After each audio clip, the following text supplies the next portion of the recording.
welcome, podcast listeners. This is episode number 56. You are here joined by your host, Mr. Ayrton Tracy. Is he here this week? All right. Yeah. Yeah. I'm not reading from a script, Matt. You are here with Mr. Matt Quine. Hello. Hi, Matt. You didn't even tell me to say it, but hi, Matt. Yeah, I didn't want you to say it this week. Well, tough. I know. It's my thing. It is. Getting your thing out on our cast already. You're here with Mr. Budget Pedal Chap as well. That's myself. I've been on my hollybobs this week. So it was lovely. Thank you for asking. However, I have been the most sunburnt I have ever been in my life. So if I make some horrible noises today, it is probably largely going to be down to the fact that I'm either peeling or there's blisters and horrible shit. Just, yeah. Blah. So, British sunshine. No one warned me about that. Why would you need warning? Yeah, it usually only comes out for an afternoon every year, doesn't it? But this year, it's not so much. Although now it seems that the sunshine has gone away and has been replaced by our usual, which is just rain. So you see, we're the other way around. When you were posting about you getting sunburn, it was pissing it down with raining here. like literally, I think we had about 10 mils in about 20 minutes. We just had flash floods everywhere because, of course, the ground is so dry that it doesn't absorb anything anymore. So we just had a load of flash floods. And you're there going, oh my God, I've just got sunburn. And I'm like, what's going on here? Do you not mean rain burn? Yeah, exactly. But we've had beautiful sunshine again this evening. That's fine. I mean, me and the sun are done for this year. Well, you'd be happy to know that there's another heat wave coming then, won't you? Fuck off. Oh, fuck off, Mo. Yeah, I currently look like I've got leprosy with the amount of skin falling off me, so I'm not happy about this. I'm gonna stay indoors. I'm gonna buy a really big hat, and I was just hoping that I'd get some soldering iron timing, because no one wants to play with a soldering iron when it's baking hot outside. But yeah, so enough about me bitching about the weather. This isn't weathercast, weather talk. Yes, it's fret talk. Let's talk some fretty stuff. What have we been doing this week, lads? So, Matt, you've been up to lots, haven't you? I've been up to lots and lots and lots and lots. I mean, currently is rubbing your face with sheer disbelief. So, it's gonna be a good one. Well, I'm rubbing my face because this is my first evening where I've not had to either work a second job, go to take a rugby training practice, go to a band practice, or go to a gig in 26 days at this point. Shit, man. So I've just been worked to the bone, literally, knocked off my feet. But whilst we were recording the last cast, I was talking about how I just set up for a festival. Yes, yeah. So I think that was a Thursday, in which case the following day was my first day at the festival. Yeah. So I just want to talk a bit about the gear because, as I explained, all the amps and stuff were horrendous. Yeah, 90s solid state. Terrible. And because this is the Isle of Man, I know how to get in contact with 70% of the bands over here. So they all brought their own amps. Yeah. Each and every one of them. There were two bands that used the amps that were from provided by the venue. Both of them were from the UK. Yeah, chumps. They didn't have an option. Yeah. In fact, I think one of them actually used amps from the band before them. But yeah, I saw some absolutely wicked gear across the weekend, though. There was all sorts of music. There was hip hop. There was R&B. There was one guy who basically used a Martin acoustic and an EBO to make dance tunes with a loop station. Nice. And it was just incredible. He had an EBO, a Martin acoustic, a slide, a big loop station, and something like his own desk that he could put effects on stuff with his hands rather than his feet, which is weird to me because he's a guitarist. But and yeah, that was cool. But I mean, the scene was set early on when we've set up an acoustic stage with DIs at the front and microphones and a small drum kit with a drum, like a bass drum, snare, 2 toms, hi-hat, and 2 cymbals, because it's an acoustic stage and you don't need, like, Roger Daltrey's, like, 400 drum thing around him. And then I got a message saying the first band up is called Slow Decay. Now, I happen to know that the drummer from that band, because he used to drum for my band, they're a goth band. They're a, like, that very, like, scene music. I don't even know what you call it. Like, My Chemical Romance style. Yeah, emo punk, hardcore kind of vibe. Yeah, but all their own originals. Yeah. And obviously, we didn't have anything to mic up amps or the drum kit with. Okay, yeah. Which, for a band that play that kind of music, yeah. I was panicking a little. So almost essential. I managed to get hold of some more microphones and small mic stands. The band luckily had some XLR leads with them because we didn't have any. We'd run out of that. Mic'd up cabs with SM57s. Yeah. Put some overheads over the kit and a mic on the. Put one overhead over the kit and then a mic on the snare and the hat. But obviously because you were having a chat with our friend Gavin, weren't you, about kind of miking in an emergency? So this will be that that story. Yeah. So but like having just SM57s to try and mic up a drum kit is a bit different to having proper overhead mics, proper snare mics, like things that you can clip on places. Trying to use a small or tall mic stand to put an SM57 near a hi-hat or a snare, not the easiest thing in the world. Yeah. Kind of muddled my way through it. But to try and, like, the PA that we had wasn't the most powerful thing in the world, and the 2 guitarists rocked up with a 100-watt Marshall half stack and a 50-watt Black Star half stack. Oh dear. The bassist had a 410 on the bottom with a, like, 15-inch on the top with then his head. Yeah. It was an Ashdown rig of some form. Yeah. Not really, yeah. And it was a JCM 900 and a HT50. And 4 vocals, and, we used up every single channel on the mixing desk, and that was basically how the weekend started, and it was just downhill from there in terms of us not having the equipment to deal with the bands that were booked on this stage. Like, it was booked.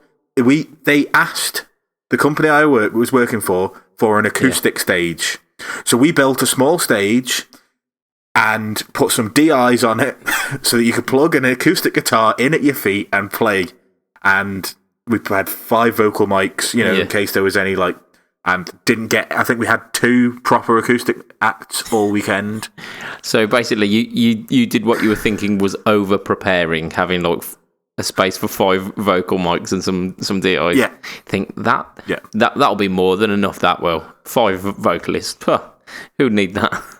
And then first band rocks up. Here's our drum kit. It's like, fuck, man. And like, there's just a couple of, like, I'm not going to speak about everything, but there's a couple of rigs that I saw that I kind of was like, oh my God, I wish I had that. The very next band on after that were a band called Fletcher Christian Mutiny, who are a metal band. Yeah. Exactly what I was waiting for. But the guy playing lead guitar, he's got a Zakk Wylde Epiphone with a maple neck Les Paul. One of the camo ones. Yeah. And it just looks badass. I'm not a fan of, like we said last cast that I'm not a fan of Epiphone Les Pauls, but that looked absolutely badass. I think you'd actually get along with them because the necks are raw finish as well. Yeah, So- yeah, I did actually have a go. I know Nell, the guy whose guitar it was, and yeah, it's a really nice playing instrument. The nicest Epiphone Les Paul I've ever played. Yeah, I mean, I've had the good fortune of playing a couple of those, and they've always impressed me. Obviously, the EMG HZs in them are not my usual style. However, yeah, nice solid, not solid guitars, and those finishes as well are really they really stand out. And maple boards on a Les Paul is something you don't see too often, is it? Yeah, it shocked me that I actually liked the look of the guitar, but I did, and like I say, it played nice as well. I'm not going to say I'd go out of my way to buy one, but it was a nice guitar. Yeah. And the other guitar that I wanted to speak about was a left-handed Silver Sparkle Duo Jet that just looked incredible. Yeah, the Gretsch Jets are. I like them. Yeah, I fell in love with that.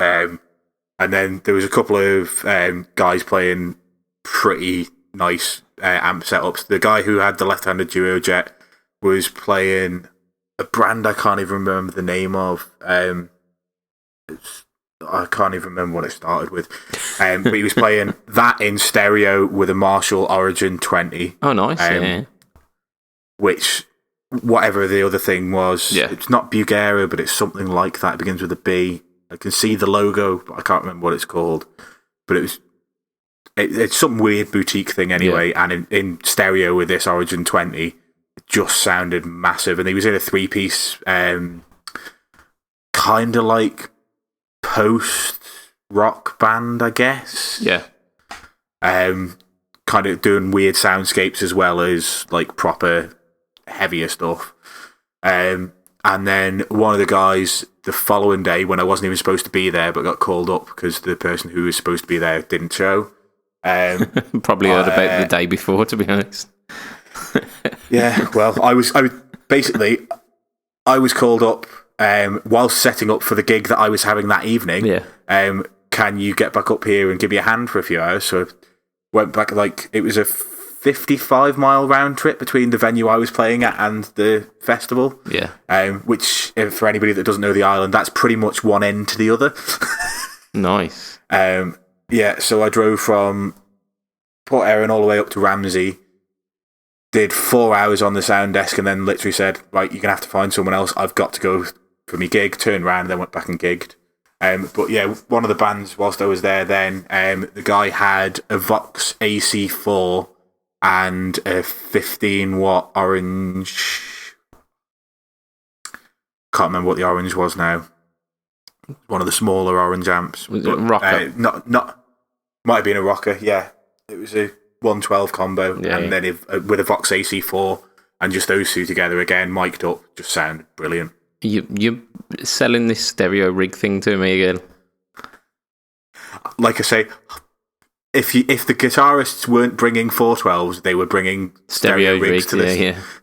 Yeah. It's an outdoor stage. You're gonna bring stereo rigs. Of course you will. Fucking hell. I turned up to practice this week. I bought one of my amps because I'm not childish. I don't need two amps. Yes, you do. Opened up my guitar case. No fucking guitar leads in it, was there? So I ended up having to borrow the bassist's lead. Because it doesn't matter if bassist can be heard or not, does it? Bassist? No, no one cares. No, he had a spare, but it meant that I'd bought my pedal board along as well, and it just sat there, and I essentially used it as a glorified tuner. Swapping from the amp to the pedal board and then back to the amp. Yeah. Oh, got it. So yeah, that was fun, real fun. And So, like I said, I had a gig that night as well. Yes, yeah. I set up my stereo rig.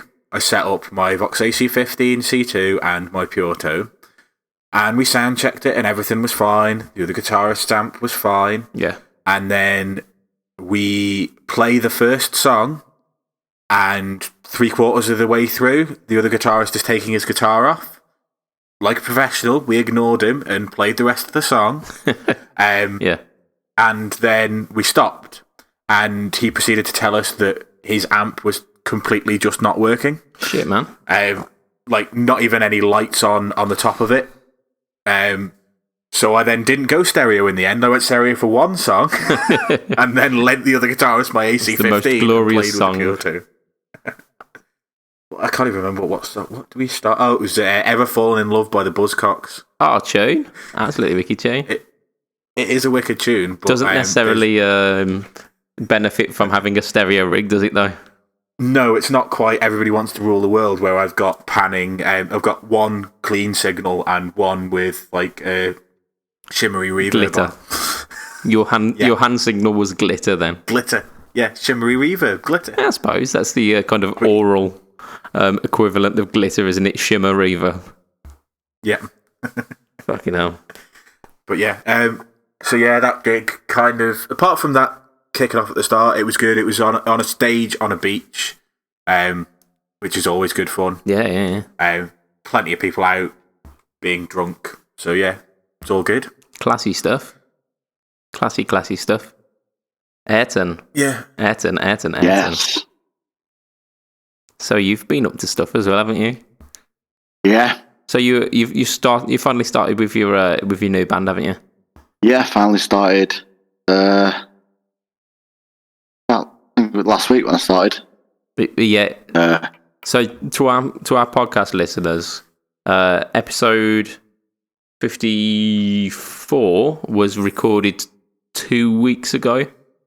So this will have been like last week when I was on me Ollybobs. So yeah, you've been hitting it hard, haven't you? Yeah, done 3 practices since then. Just getting the set proper tight and dirty, ready for our first gig in September. Yeah, So, you're quite busy, aren't you? You've got a lot going on. Yeah, we've got about 6 gigs lined up at the moment and counting. Good. I'm equal parts That's what we like to hear. pride and jealousy. Yeah, Is this a bad time? I'm in the middle of a 8 weekends in a row gigging spree. Yeah, pretty much. I don't think I can even spell the word gig anymore. Oh man, such a dry spell. I need to get back on it, but that'll be happening soon. I may have mentioned once or twice I've been away on my Ollybobs, which meant 0 guitar. It did mean burning the crap out of myself, but no guitar. I think I would be remiss to not to mention the fact that the reason I did get burnt was because I really don't like sun cream. It's greasy and it's horrible, but apparently prevents you from being burnt by the sun. Yeah, I was going to say, it would be the reason why we would be able to tell where your t-shirt stops and your arm started. But because you didn't put it on, you're wearing a red t-shirt, and I'm assuming it's a t-shirt. It might well be a jumper because just the red continues. No, the arms were tanned anyway. I mean, actually, that was the point of it, because like the weeks before, because we had like amazing weather, I'd got a tan on my face and my arms, and I thought I'll best even this out now because I've got this ridiculous t-shirt tan. T-shirt tans are the best. Well, I've now just got like body leprosy, so I think I would take pasty whiteness over like peeling skin. I've got a proper t-shirt tan. Oh yeah, you have. Look at that. That's like like a proper t-shirt tan. Yeah, it stops at the elbow. White, yeah, proper like proper tan. Yeah. So I mean that's kind of where my downfall was, that I was trying to even out the tan. No, forget that. Once it's gone, just leave it. But yeah, so I got back on Saturday, and I've played guitar pretty much every day since. And like I mentioned, I've done a band rehearsal as well. I've been hitting it hard. I've been doing some actual practice, like getting a metronome out and stuff, and like proper practice. What's a metronome? It's one of them clicky things. I've got a tuner that's got a metronome on it, and it would always go off in my pocket. Brilliant. So you just like halfway through work, you just like, what the fuck is that noise? The fuck is... Kids, what the hell are you bloody listening to? Yeah. So yeah, I mean, I've been hitting the guitar hard. I've played what guitars have I played actually? I got my Vox guitar out for band practice, and every time it's a beast. It's a guitar that doesn't have Fletcher pickups and probably will not, because the pickups are that good, and they've got a weird switching system on them. So I'm almost reluctant to put some Fletcher pickups in them to lose that versatility, and they do sound good. So you don't need to. Yeah, it's a shame, but it's a shame that I don't need to buy some more Fletcher pickups. Is that what you? Yeah, pretty much. Wow, pretty much. But yeah, I mean, so this rehearsal was a little bit different than our usual stuff. Usually we get everyone in, we kind of run our songs, because we're an originals band, so we run our songs, start getting them really tight, and by the time we've kind of ran all of our songs, it's the end of the rehearsal, so we're pretty much up to scratch, making ourselves kind of super tight, ready for gigging. This week, the drummer weren't available, so we brought in some kind of riff ideas and some lyrics and stuff, and we managed to patch together like three entire tunes. So nice. We were like on fire with our writing. It was just like such an amazing buzz that we're kind of thinking we gotta dedicate some time, like maybe like once every month or so, just to bringing in some new material and doing that, because it's almost like a rut buster with a band when you're doing your original stuff and you bring in some new material. It just gets the excitement again, and we're all just texting each other going, oh yeah, this riff was wicked, or like, can't wait until we got this one as like a full tune. And yeah, so it's got us all like really buzzing about the band again, which is fantastic. Where you need to be, isn't it? Yeah. And I've been practicing every day since, so I mean that's a sign, isn't it? But rather than talking about what we've been up to, let's stop being so self-indulgent and dive into this week's news. I'm saying it with a kind of a reluctance, because I know what's coming up. So our first news article. Matt, you seem to really love this guitar, so you can take this one away. Okay, so we're going to talk about Activision's new Rock Band guitar. Yeah, we are. We are indeed. Sorry, Gibson's new Billy Joe Armstrong signature. Yeah, it's a Les Paul Junior. I think they're taking it as a Les Paul Junior. But it's not. A Junior has a single P90. This has got a single humbucker, so it's not even a real Junior. Yeah. So I watched the product video on it, and to kind of get the idea of what he was thinking. It didn't explain the P90, the P90 being switched out, but it says like he really loves the Junior and thinks it's like one of the coolest instruments, and you're like, yeah, that's cool. But then said he wanted like a kind of a modern take on it, so that it kind of didn't leave its imprint on people, and it was kind of like a blank canvas. I'm like, yeah, that's fine. Don't put a shitty scratch plate on it and just ruin everything about a Les Paul then. Well, this seems to be where the majority of the flack comes from. So, basically, they've had a load of Epiphone SLs that they haven't been able to sell, so they've taken away the two pickup scratch plate, filled in the screw holes, repainted them, and put a new scratch plate on it, put a humbucker in the bridge, and they're now going to charge you £1 million for it. That sounds like a lot of work, that does.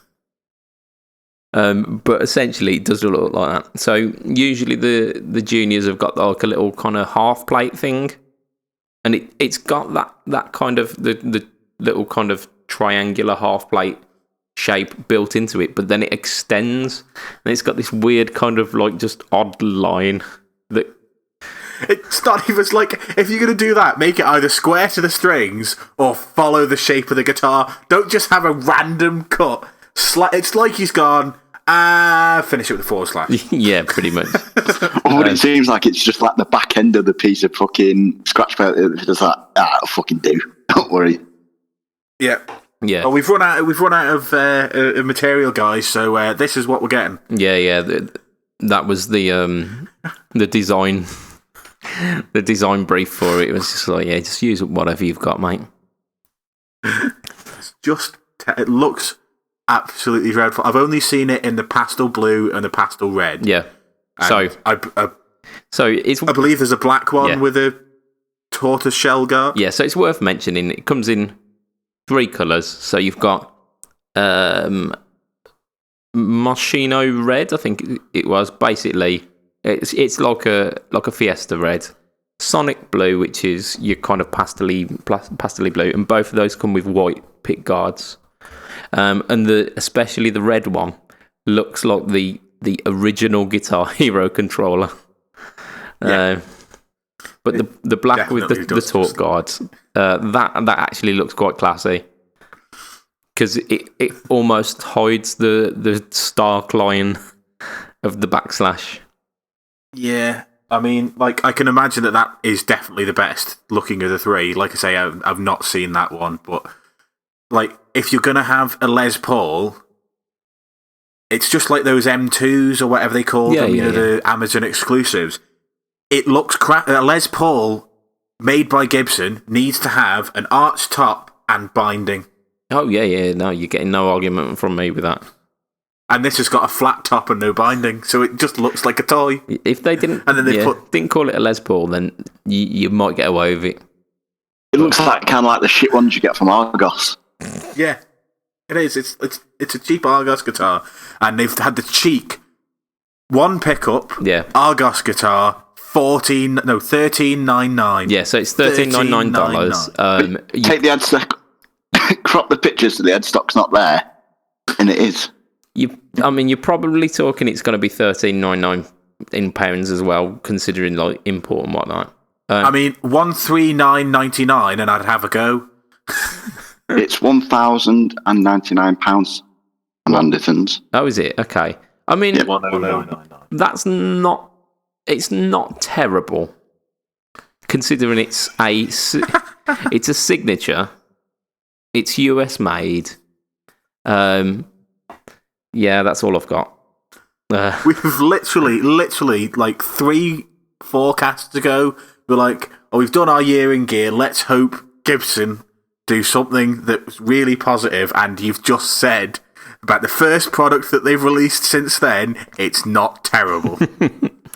I mean, it is really unfair if you compare it to the Gary Clark Jr. SG, which it seems to be our kind of yardstick, which is like awesome kind of TV yellow, bound fretboard, 3 P90s, and still comes in at about the same price. Yep. Yeah.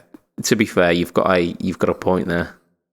It's got a 57 Classic in it. It's not one of the 490Ts, which I thought it would probably be. I was going to say the pickup is probably the biggest redeeming factor. The fact that it's got a headstock that says Gibson and a pickup that is a decent pickup. Yeah. I mean, it's one of the wraparound bridges as well, isn't it? Which needs to get in the sack, doesn't it? Yeah, pretty much. Fucking I am. like deep in the sack. I'm sure there's something to be said about deep in the sack, but can't think of it, so gonna have to leave it there. So from Fret Talk, I think that's generally a thumbs down with that one. Yeah, whoever made it is an American idiot. Oh yes, dad jokes, fantastic. Sorry. No, by all means, man, by all means. So, onto another signature guitar then. So, PRS, they're a company. They are. They make Korean guitars in SE land. So the PRS SE in SE land. SE land, yeah. You squint hard enough, it's Korea, yeah. So they're bringing out the Bernie Marsden signature, which has been a staple in their lineup since I think about 2016. But they're bringing out like a limited edition run for Europe. They're bringing it in 3 different colours, which and it's 100 models for each finish. Yeah. So there were only 300 being made, 100 of each. However, you probably wouldn't notice the difference between them because there's like violin burst, vintage tint burst, and cherry burst, and they all look the fucking same. Racist. But you can't talk about the Koreans that way. Shit, man. Like last week Mexicans, this week Koreans. I don't think we can do it. I don't think we can. I think I'm gonna have to bring out the bleeper, ain't I? Oh dear. But yeah, so Bernie Marsden Sig. So it's mahogany construction, I believe. It's got a flame maple veneer for the top. Like I say, 3 different colour sunbursts. And it's got binding. It's pretty much the same as the old Bernie Marsden Sigs, as far as I can tell. $699. So that's. I'm just having a look at one. Yeah. Have you seen the 3 different colours? I've got one of the orange ones. Which one? I was going to say that's pretty much all of them, Matt. One of them's got like a little bit of burst around the edge, and the next one's got some slightly less burst around the edge. I think is the difference. Like one of them's got like a dark red burst, like on the edge. That's the tobacco sunburst. That. Yeah. And then one of them's got slightly lighter red. That'd be the violin. And then I can't really tell the difference between that one and the other one. That's violin burst phase 2. That's it. Faded violin burst there. I don't know. Wow. Like seriously, whose idea was that? Was it Bernie Marsden's? Is that what playing music in the 70s did to you? Yeah. Oh, these are wickedly different. I reckon it was just the drugs on the different days, weren't it? This one's gold. No, it's not. It's the same fucking sunburst, mate.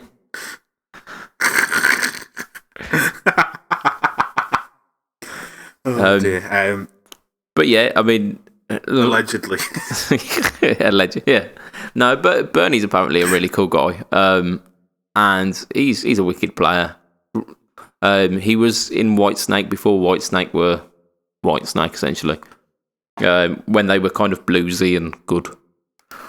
But yeah, so I watched again the product video for this one. I think it was the product video for the kind of the earlier signatures. But he was saying how he didn't want anything on the guitars that he was playing to be different than the ones that were being sold to the shops. He wanted them to be like actual brilliant sounding, brilliant players. And you got to commend him for that, because I mean there are plenty of people who will ask for like their signature model and then their real signature model that comes from the custom shop, and yeah. So hats off to Uncle Bernie for that. And for $699, like pretty much a bound PRS Les Paul. Seems legit to me. Yeah, that's not bad money. Like considering like some of the stuff like the soap bars were like $459 and things like that. Yeah. For this to be a signature model, I reckon the standards are somewhere up there these days as well. I don't know. I haven't looked into pricing for PRS for a long while. But yeah, I don't think they're like leagues away from where the standard stuff is. Yeah. Cool. So we've got a pedal to mention. Everyone loves pedals, don't they? So I mean, how can you not love pedals?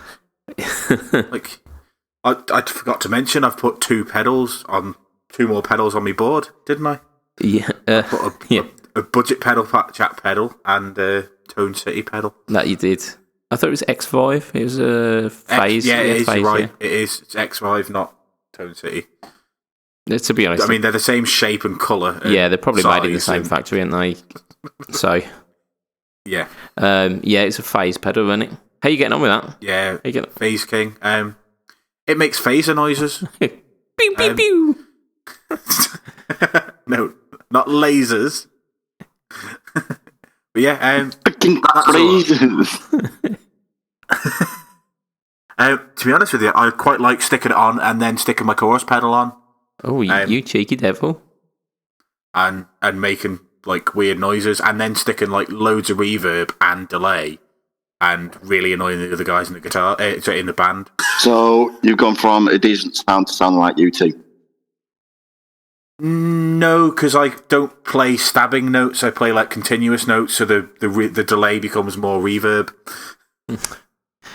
There's your problem there, Matt. There's your problem. Yeah. No, to be honest, I use delay as reverb as well. To be honest, I don't. I don't use it in that rhythmic sense. Tap tempo. Who needs that? I mean, I've got tap tempo on the delay setting that I use, and I tend to tap along with the song, but generally more out of boredom than anything else. Shit, man. So yeah, let's mention this pedal, Zvex. Yeah, I'm sure that's how you pronounce it. One of our favourite pedal companies, Zvex. They have brought out something called the Woolly Mammoth Germanium. So Woolly Mammoth, a go-to pedal for kind of stoner doom sounds. Really sludgy, really just destruction of your sound. Now in a germanium version. So the little kind of Russian CAN transistors, which are particularly fiddly to work with. Is that speaking from experience? I've messed with germanium diodes. I've not messed with germanium transistors yet. For fear. They look like tiny little squids. They've got more legs than regular transistors usually. Right, okay. And I don't know what to do with that. Don't know. Surely solder them to something. Yeah, just put them all together. No, they're really, really tricky to work with because they're not very reliable in terms of their values waver quite a lot, and you could buy 100 of them and only get like 10 good ones. So right, okay. Germanium transistors, rather them than me. So the Woolly Mammoth, yeah. So it's a fuzz. It's got four controls: output, EQ, pinch, and wall. I definitely know what two of those things do. Yeah, the pinch and the wall. I've no idea about the other two. EQ, what's that mean? EQ. Mm. No. Extra queuing. That's very British, isn't it? Is it like a 60s British invasion sound, is it? Is that what the EQ button does? Extra queuing, yeah, you just turn it up. And you just get loud tutting the further you go. So, Stoner Doom pedal, $299. That seems reasonable, right? No. You are correct.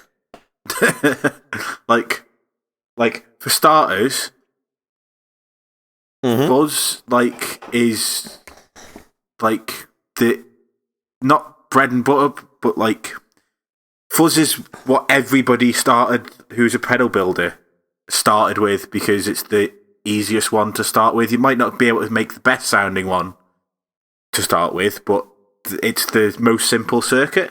Usually, yeah. Usually their component lists are rather small, yeah. But it also means that there are a plethora of fuzzers out there for under £100 that sound good. Yeah. So who's going to spend £300 on a fuzz pedal? I mean, very recently, our friend over Tate Effects, Mr. Stuart Tate, he's Raised the Dead, which I think just comes in over 100. I think it's 120 or something. His has been getting some pretty rave reviews over on, I think, the Guitar Bros channel. I've been really bigging it up. That only has one knob.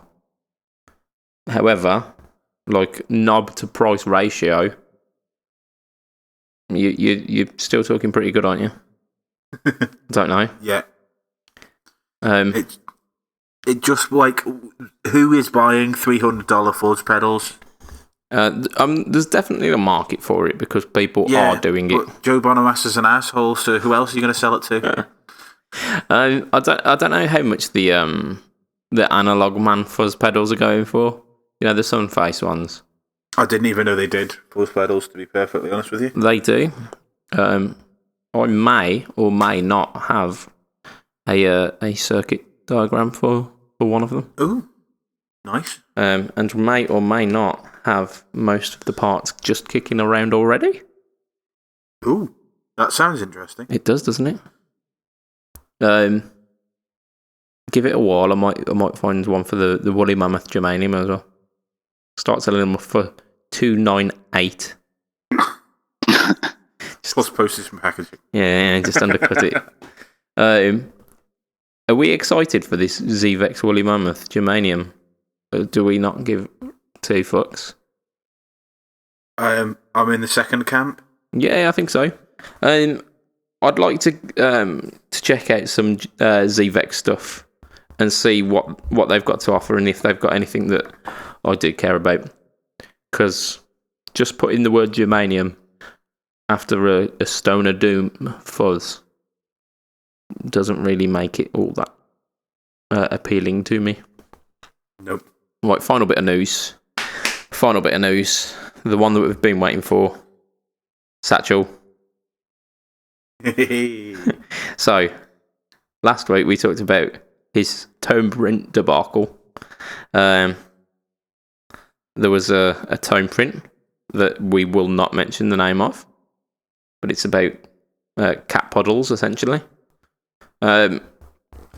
So, he got in some trouble. TC decided to pull the tone print. It was a day of victory for the people who tore it down. TC Brigade. Indeed. Personal cockwombles. But I thought you said we weren't naming names. Indeed. However, there was a backlash from the fans of Steel Panther who really loved the tone print and that the tone print had gone away. So they have brought it back out under a new name. The new name is The Repeat Offender, which Genius. It's pretty good. I'm cool with that. Yeah. Yeah, like I said stupid things before the cast, but that's a really good way of TC getting around the issue that they had whilst saying "F you" to the people who made them take it down. Well, yeah, I'm not entirely sure it's necessarily that, but it's them keeping everybody happy, isn't it? Yeah, it's managing to, because it weren't the tone print itself which was offending people. It was the fact that it was called the cat puddle. So by taking that away, they've still got the tone print, but without the controversy, which is fantastic. On top of that, however, they've released his Hall of Fame tone print, which is called the Viagra Substitute. So yeah, I'm sure there'll be some people not happy about that, but because it's not about female anatomy, it won't get anywhere near as much behind it, and it will be left alone. Yeah, well, I imagine the people who are using Viagra probably don't want to like rally against TC. They've got better things to do. Yeah, Viagra. So I thought it was a nice way to round it off, and I thought TC have been really, really clever with that, and they've made the best out of that situation, better than anyone could have hoped for. I'm just reading here. It took them 10 days of emails, late night phone calls, and countless suggestions from Satchel. Yeah. Apparently, all of them were even more offensive than the original. Yeah, that doesn't surprise me in the slightest. Yeah. Yeah. That's Satchel for you. I'm sure a lot of them started with C. Yeah, potentially. Yeah. Cats. Kitty. I don't know. Chlamydia. Kumquats. Chlamydia? Kumquats. Indeed. So yeah, I think that's where we're going to round up our news, because we've got about 10 minutes, but we've got a question which I think is going to probably take longer. I've got a dog that's barking, just like it sounds like directly outside of the window, and that's impossible.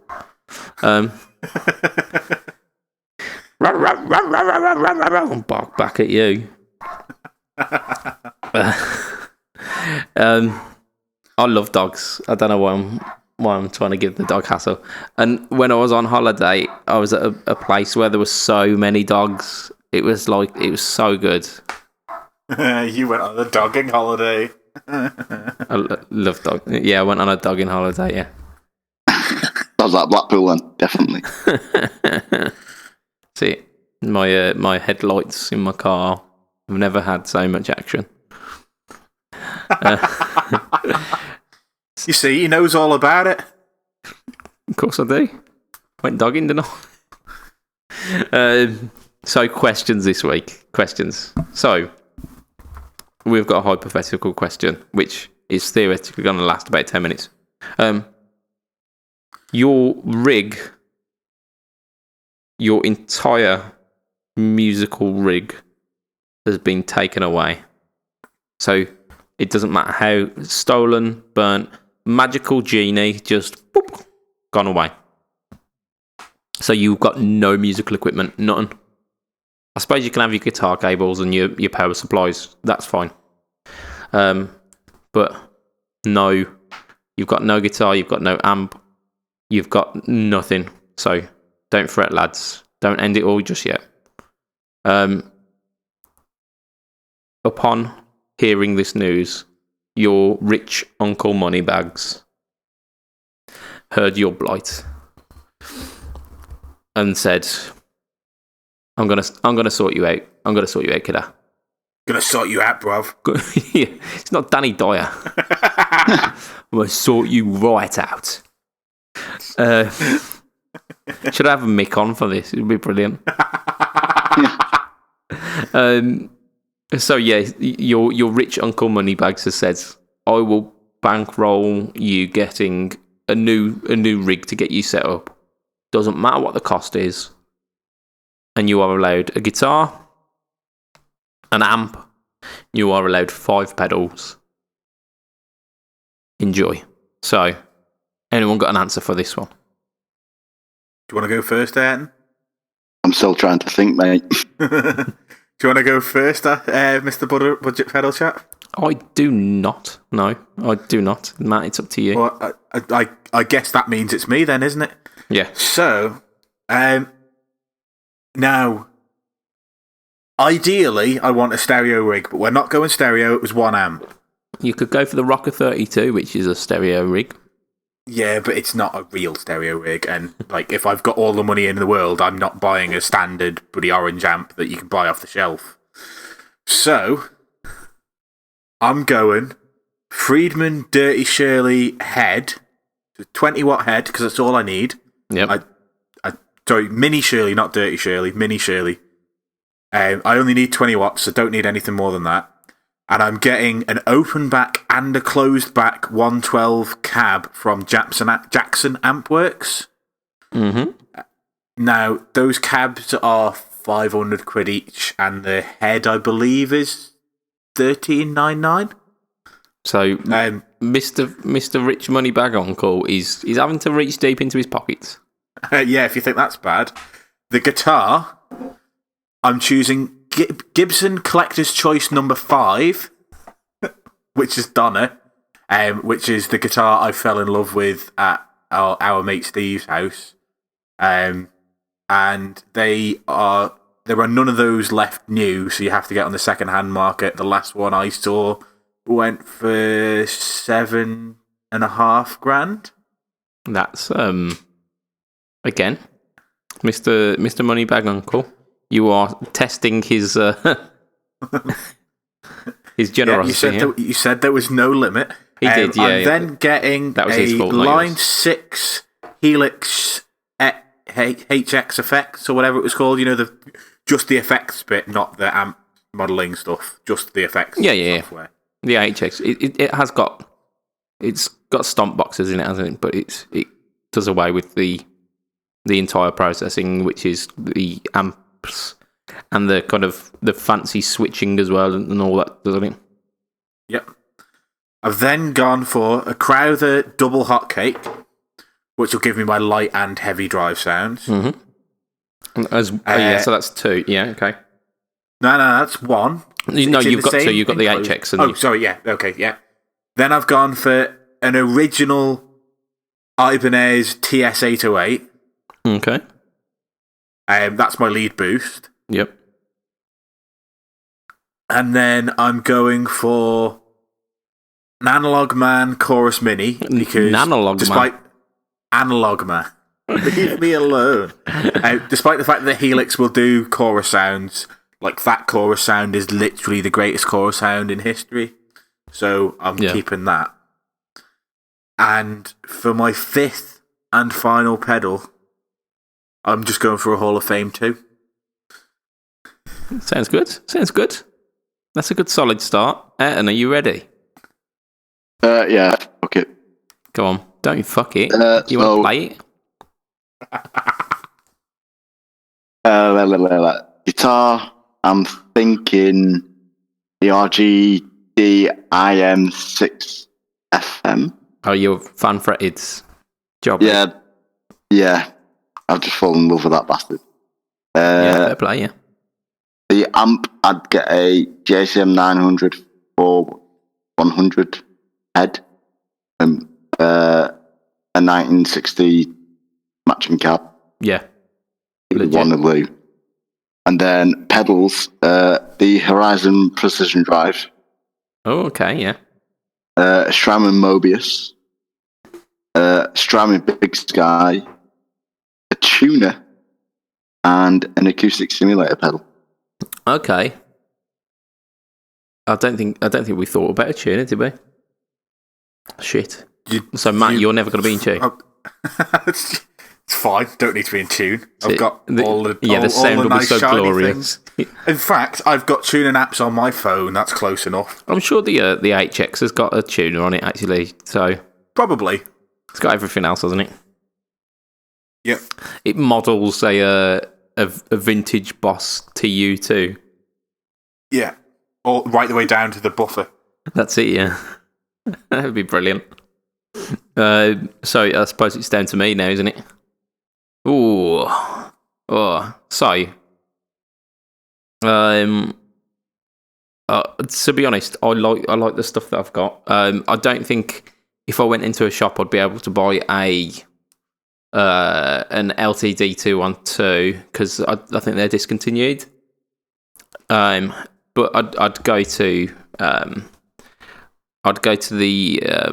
the ESP custom shop and get one of the Ronnie Woods potentially, because I think they still do them, which is kind of the high end version of what I'm rocking as my go-to.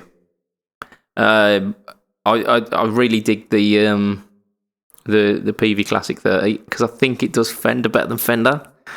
Definitely does do Fender better than cheap Fender. But I don't know. I might just go for one of the Bonamassa champs that were going around just for just why not?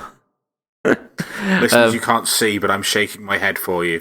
Indeed. No, I maybe just like a Blues Deluxe or something. Just a simple 112, clean platform, kind of Fendery, bluesy. If like failing that, probably one of the Black Star artist 10s, because they're pretty tasty, to be honest. The clean tones on those are pretty damn good. And if I had to have 5 pedals, so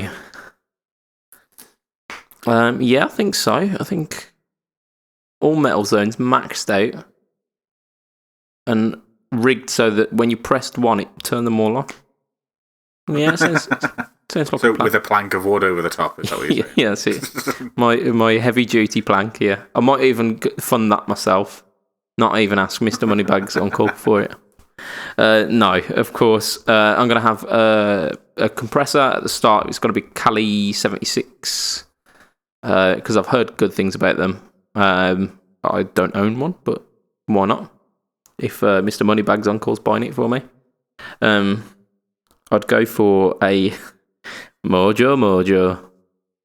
Of course you would. Of course I would. Yeah, why wouldn't I? Wasn't even a... Yeah. I'd go for a Zvex Super Hard On as my boost, but with a... That's to annoy the haters. I'm not saying whether it is to annoy them or not, but I might just draw a giant pair of testicles on it as well. And then I need some form of modulation, don't I? Maybe a Boss MD500 or an Eventides H9, just to do me mods. And then right at the end of the chain, a Joyo analog delay. So a carbon copy of a carbon copy. That's it, yeah. Even though you could buy the carbon copy. Yeah, just because fuck you. I think that's a pretty solid rig, to be honest. I'd be happy to gig that tonight. Yeah, I mean, it's not as ridiculously as expensive as mine. No, I'm a modest I think chap. ours was the cheapest. Although if you're going custom shop, then mine definitely is the cheapest. Yeah. I don't know. We'll have to tot them up and see who's actually turns out as being the cheapest. Off the top of my head, mine comes in at about 12.5, 13 grand. Yeah, I think right, safely saying yours is not the cheapest, Matt. But I don't know, between me and it, and if I'm looking like on the used market as well, I could get a Mojo for like 25 quid. I could get a Joyo for like a tenner. I could probably get an MD 500 for maybe like 250. I don't know, but no, I'm going to go new prices for that, so that we can't cheat it. Yeah, that was a pretty solid effort from us all. we're gonna have one final question. No, we've got kind of two. The final one would literally be round robin, boom, boom, boom. Okay. So, final one. How would you maximise the quality, the sound quality of this setup? So you've got a cheap Strat copy. It doesn't necessarily not a branded Strat copy, but let's assume it stays in tune and is not super terrible. A particular drive pedal and a Marshall MG amp. So how would you? Are you going to give us the particular drive pedal? Yeah. So was it an OD2? Was it DS2? Boss was it DS2 turbo distortion? Turbo distortion. Okay, so it's a cheap Strat copy, an undescript Strat copy, a DS2, and a Marshall MG. How are you going to say that those are the only things that you've got to go gig tonight, and you've got to do a gig with that? How are you going to make that sound the best that you can? Neck pickup only. Yeah. Tweak the EQ as best you can on the MG. To get it sounding as alright as possible. Probably you're going to need it like crunchy. Don't bother with clean. Don't bother with too much high-end drive. Mm-hmm. And the turbo distortion only turn on if you're going to turn the tone off and try and play Santana licks. Yeah. Okay. So yeah, I mean, in terms of like the Strat, I'd leave it on the neck pickup because I don't think anything beyond that on a cheap Strat copy is gonna do anything, to be honest. The drive pedal, I'm gonna set the drive almost to 0, the tone a little bit above halfway, so it's got a little bit of bite to it, and I'm going to use that as my solo boost. And the Marshall MG, I'm going to go drive channel with most of the drive off. So it's almost like a clean channel that's just breaking up. Because as you said, if you put any gain on those Marshall MGs, it just becomes kind of fizz country. Country? It's not really country music, mate. Fizz country. The country of fizz.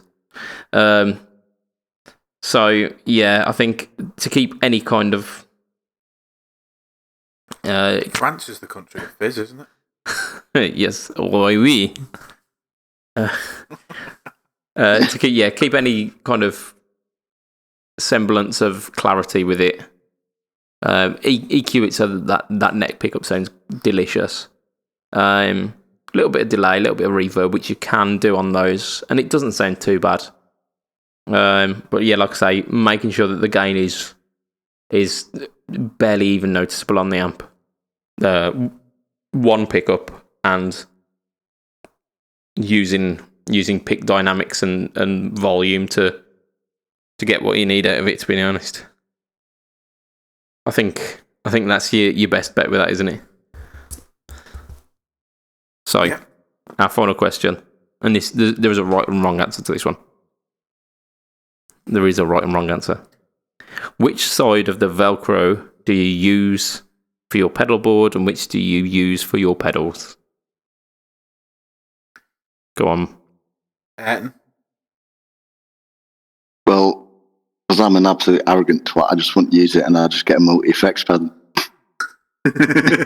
Save the hassle. But no, if I was going to do it, I'd put the hook on the bottom on the pedal board, and then the loop on the pedal. Oh, so close. That's definitely wrong. That's what we call the wrong answer. So there are two ways to do this. There are the way that Budget Pedal Chap's going to say, which is put the hook side on the bottom of your pedal, and put the other side on the pedal board. Yeah, so loop always goes on the pedal board because it feels which is known as the peasant's choice. Peasant's choice, fuck you. You sod all cheap Velcro off completely, buy some 3M tape that just clicks into each other, and you put a small square on the pedal board that'll line up with where it is on the bottom of your pedal as well. Small square at the bottom and the top of the pedal, line that up on the pedal board with wherever you want to put the pedal. Put some of the other squares on the squares that are already there. put the pedal on the board, and then leave it there. And then when you want to take it off in like 3 years' time, when you want to change it, or like 3 weeks' time if you're me and you want to change your board, when you pull the pedal off, it'll leave 2 bits there on the pedal board still, and your pedal will come off, and then you can just click another pedal into that same place. Wrong.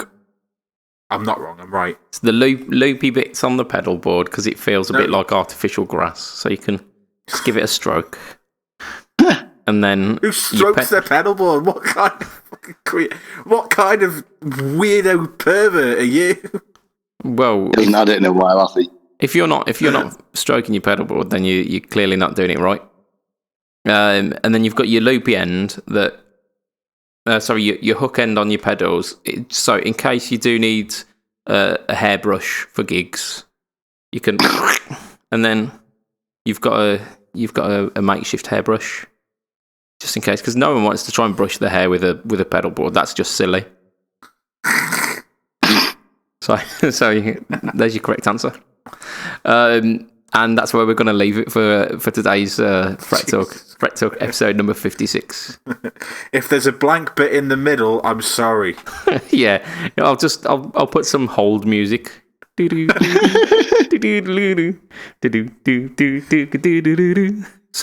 you want to catch Matt, you go Twitter. It's heel_MattQ.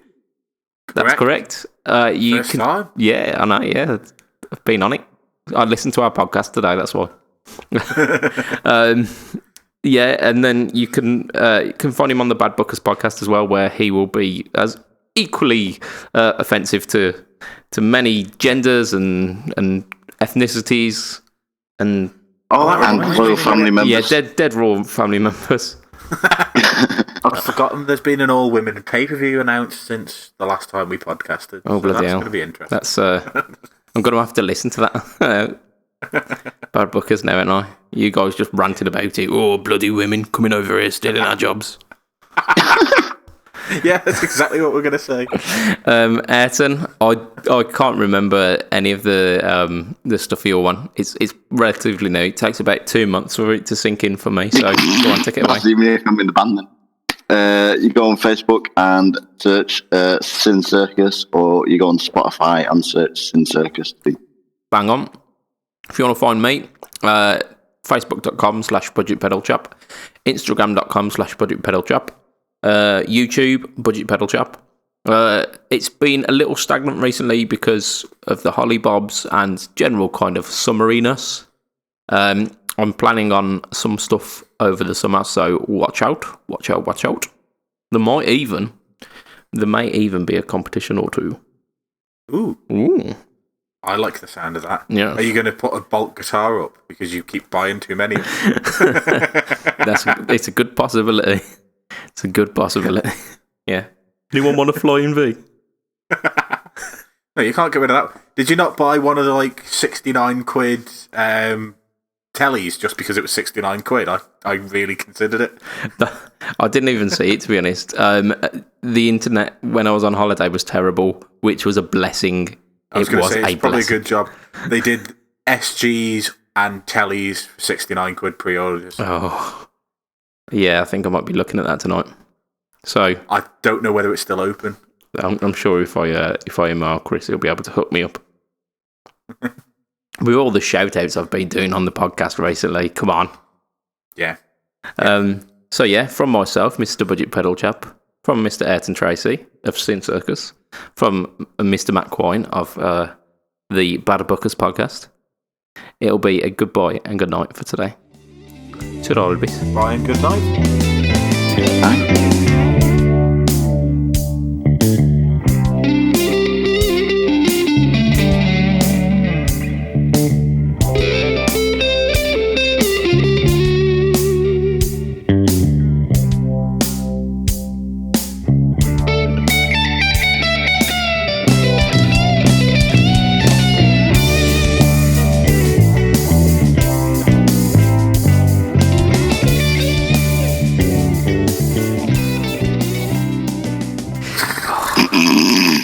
Oh, mate, there's so much editing that I've got to do this week.